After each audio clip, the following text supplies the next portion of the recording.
அந்த காலத்தில் மலை அள்ளுறது கூட ஒரு கம்யூனிட்டி இருந்தது. இப்போ மலை அள்ளுறதுங்கிறது கிடையாது.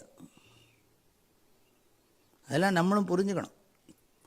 ஆக இது வர்ண தர்மம், தொழில் ரீதியானது. இந்த பிறப்பும் தொழிலும் ஒன்றா இருக்கிறதுங்கிறது ஒரு அம்சம். அது என்னென்னா சௌரியமாக போயிடும். அவங்களுக்கெல்லாம் ரொம்ப ட்ரைனிங் கொடுக்க வேண்டிய அவசியம் இல்லை. தனியாக அதுக்குன்னு போய் ஒரு இன்ஸ்டிடியூஷன் ஆரம்பித்து ஒருத்தருக்கும் ஒரு தொழிலெல்லாம் கற்றுக் கொடுக்க வேண்டிய அவசியமே இல்லை. அதனால் அவங்க அப்பாட்டிருந்தே அதை கற்றுப்பான். அது ரொம்ப சிம்பிளாகவும் இருக்கும், நல்லாவும் இருக்கும், குவாலிட்டியும் இருக்கும். அங்கே என்ன சொல்கிறார், கூடவே பிறந்த கர்மங்கிறார். இப்போது ஒரு பையனுக்கு ஒருத்தனை குணத்தால் பிராமணன்னு கண்டுபிடிச்சி பூணல் போட முடியுமா? சாஸ்திரம் சொல்கிறது பூணல் போடுறது இப்போ நான் 5 வயசில் போடணும், 8 வயசுக்குள்ளே பூணல் போடணும்னு சொல்லுது வேதம் படிக்கிறதுக்காக.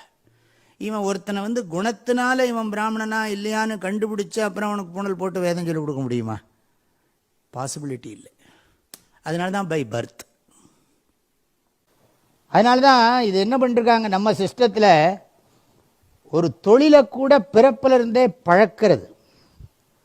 அவன் நடுவில் ஒரு தொழிலை பழகிறத விட இன்ஃபார்மலாக தொழிலை பழக்கிறதுங்கிறது ஒன்று, ஃபார்மலாக தொழிலை பழகிறதுங்கிறது. இப்போ எல்லாரும் என்ன கேட்குறான், எந்த ஜாபுக்கு சேர்ந்தாலும் எக்ஸ்பீரியன்ஸ் எத்தனை வருஷம் கேட்குறான். இது கேட்கவே வேண்டாம்.